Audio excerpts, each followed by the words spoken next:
மோடி அமித்ஷா கும்பல் அவர்கள் சீட்டிங் கும்பல், ஃப்ராட் கும்பல், ஏமாற்றுகிற கும்பல், மோசடி கும்பல், மக்களை ஏய்க்கிற கும்பல், எத்தர்கள் அவர்கள்.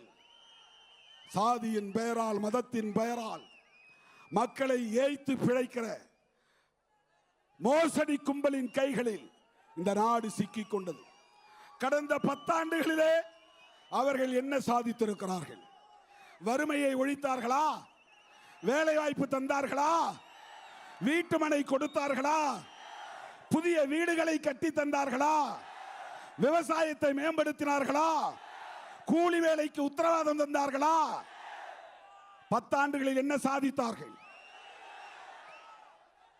ஆண்டுக்கு 2 கோடி பேருக்கு வேலை என்று சொன்னாரே, மோசடி பேர் வழி, the fraud Modi, fraud Modi. 2 கோடி பேருக்கு வேலை தருவதாக சொன்னாரே, எவ்வளவு நாடகம்! கான்ஸ்டிடியூஷனை போய் தொட்டு கும்பிடுகிறார், அம்பேத்கர் காலை தொட்டு கும்பிடுகிறார், ராமர் கோயிலுக்கு போய் சாஷ்டாங்கமாக அப்படியே தரையில் படுத்து எழுந்திருக்காமல் வடிவேல் மாதிரி கிடக்கிறார். உலக மகா நடிப்பு, உலக மகா நடிகர் மோடி மக்களை ஏய்க்கிறார். அவரால் இந்த தேர்தல் அரசியலில் இதை சாதித்தேன், அதை சாதித்தேன், இந்த 10 ஆண்டுகளில் இந்த திட்டத்தை நடைமுறைப்படுத்தினோம் சொல்ல முடியுமா? அயல் நாட்டு வங்கியிலே தேங்கி கிடக்கிற கருப்பு பணத்தை கொண்டு வந்து உங்கள் ஒவ்வொருவரின் வங்கி கணக்கிலும் 15 லட்சம் ரூபாய் போடுவேன் என்று சொன்னாரே, உங்களுக்கு வந்ததா?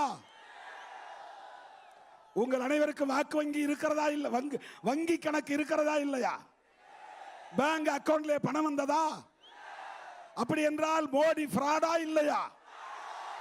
மோடி மோசடி பேர் வழியா இல்லையா? 15 லட்சம் பணம் தரவில்லை. அந்த கருப்பு பணத்தை பற்றியே பேசவில்லை. அவருடைய சேவை மோடி, அம்பானி, மோடி, அமித்ஷா ஆகியோரின் சேவை அதானிக்கும் அம்பானிக்கும் எடுபிடி வேலை செய்வதுதான். அதானிக்கும் அம்பானிக்கும் சேவை செய்வதுதான். அதுதான் மோடியின், அமித்ஷாவின் 10 ஆண்டு கால சாதனை. பல லட்சம் கோடி ரூபாயை ஏமாற்றிவிட்ட தொழிலதிபர்கள் எல்லாம் வட இந்தியக்காரர்கள். எல்லோரும் மோடி சமூகத்தை சார்ந்த பனியா கும்பலை சார்ந்த தொழிலதிபர்கள். விஜய் மல்லையா உட்பட பல லட்சம் கோடி தள்ளுபடி செய்தார்கள். நீ நானும் கடன் வாங்கினால் தள்ளுபடி செய்கிறார்களா? படிப்பு கல்விக்கு கடன் தருகிறார்களா? ஏதேனும் ஒரு பெட்டி கடை வைத்துக் கொள்ள கடன் கேட்கிறோமே, வங்கிகளில் கடன் தருகிறார்களா? ஆனால் லட்சக்கணக்கிலே கடன் தந்து அவர்களால் செலுத்த முடியவில்லை என்று தள்ளுபடி செய்துவிட்டு அதையெல்லாம் ஈடு செய்வதற்கு அப்பாவி மக்களின் மீது வரி போடுகிறார்கள், வரி விதிக்கிறார்கள். பொதுத்துறைகளை எல்லாம் தனியாருக்கு தாரை வார்க்கிறார்கள், கனிம வளங்களை சுரண்டுகிறார்கள், இயற்கை வளங்களை கொள்ளையடிக்கிறார்கள். கூடங்குளம் அணு உலை, போக்குவரத்து துறைமுகங்கள், கடலோர துறைமுகங்கள் எல்லாம் தாரை வார்க்கிறார்கள். Adani airport, Adani sea port, Adani thermal power plant, Adani construction, எல்லா துறைகளிலும் அதானி தான், அம்பானி தான். யாருக்கு ஆட்சி செய்கிறார் மோடி? அப்பாவி இந்துக்களுக்கா? இந்துக்கள் 4 வகை இந்துக்கள் இருக்கிறார்கள். பிராமண இந்து வேறு, சத்திரிய இந்து வேறு, வைசிய இந்து வேறு, சூத்திர இந்து வேறு. இங்கே இருக்கிற நாம் எல்லாம் இந்துக்களே அல்ல.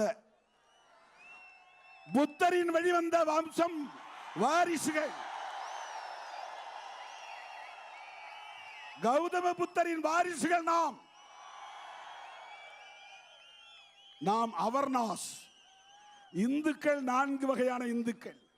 அந்த 4 வகையான இந்துக்களில் சூத்திர இந்துக்கள் என்கிற ஓபிசி மக்களை ஏய்த்து ஏமாற்றி ஆட்சி அதிகாரத்தை கைப்பற்றியதோடு மட்டுமில்லாமல் அதை தக்க வைத்துக் கொள்வதற்கு முயற்சிக்கிறார்கள்.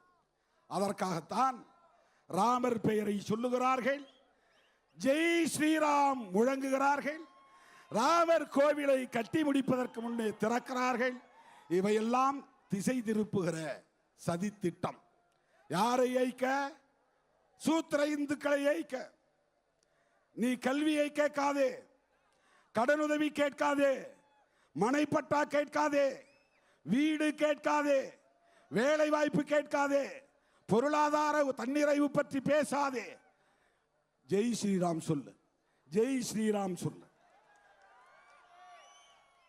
அப்பாவி உழைக்கும் இந்து மக்கள், குறிப்பாக சூத்திர இந்துக்கள் விழிப்பாக இருக்க வேண்டும் என்று சொல்லுவதற்கான மாநாடுதான் சிறுத்தைகளின் மாநாடு. தோழர்களே, 33 தீர்மானங்களை நிறைவேற்றியிருக்கிறோம். இந்த தீர்மானங்களில் ஒட்டுமொத்தமாக இந்திய பிரச்சனைகள் அனைத்தும் உள்ளடக்கமாக இருக்கின்றன. இந்த இயக்கம் தேசிய அளவில் பார்வை கொண்ட ஒரு பேர் இயக்கம். இந்த இயக்கம் விளிம்பு நிலை மக்களின் விடுதலைக்கான ஒரு பேர் இயக்கம். இந்த இயக்கம் பகுஜன் ஒற்றுமை, ஷெட்யூல் காஸ்ட், ஷெட்யூல் டிரைப்ஸ், சிறுபான்மையினர் மைனாரிட்டிஸ், ஓபிசி இவர்கள் அனைவரையும் ஒருங்கிணைப்பதற்கான, இவர்களின் ஒற்றுமையை நிலைநாட்டுவதற்கான ஒரு பேர் இயக்கம் தான் விடுதலை சிறுத்தைகள் கட்சி. தமிழ்நாட்டிலே திமுக அதிமுகவுக்கு அடுத்தபடியாக எல்லா கிராமங்களிலும் கிளைகளை கொண்டிருக்கிற ஒரு மகத்தான பேர் இயக்கம்.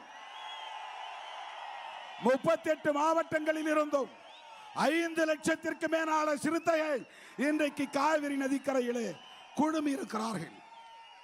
5 லட்சத்திற்கு மேலான சிறுத்தைகள் கூடியிருக்கிறோம். எல்லோரும் தலைவர்கள் ஜனநாயக சுடரை ஏந்துங்கள் என்று சொன்ன போது நீங்களும் உங்கள் கைகளில் இருக்கிற செல்போனில் டார்ச் அடியுங்கள் என்று கேட்டுக்கொண்டோம். கண்கொள்ளா காட்சியாக இருந்தது. லட்சக்கணக்கான தோழர்கள் செல்போன்களோடு இங்கே அந்த டார்ச் அடித்த போது சனாதன இருளை விரட்டி அடிக்கிற ஆற்றல் சிறுத்தைகளுக்கு உண்டு என்பதை அது நிரூபித்தது.